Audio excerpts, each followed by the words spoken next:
more than half of Australians now see Donald Trump as the biggest threat to global security, with very good reason. I don't think I need to explain why to this particular audience.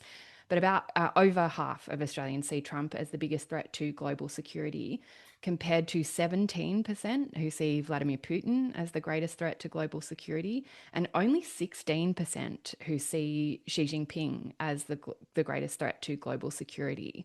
Now, that is in step with research done by other think tanks in Australia, and also international polling research. So Pew, for example, released a poll in the last couple of weeks around global sentiment around China, and in the 36 countries that they surveyed, in almost all of those countries, what they describe as the favourability gap between the United States and China has reversed.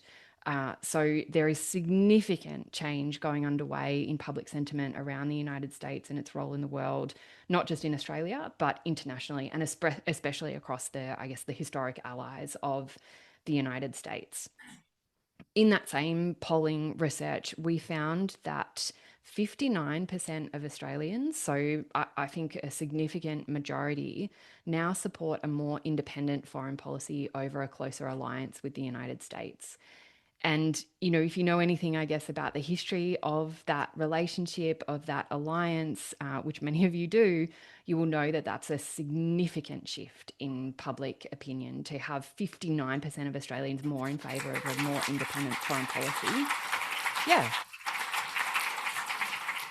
I can keep going through the numbers. Like 13% of Australians now see the United States as a very reliable ally, which is in step with European polling, where only 11% of Europeans see the United States as a reliable ally. We can keep reeling off these numbers, but basically what that is telling me, what all of that research is telling me, is that there's a seismic shift underway in how Australians view the United States.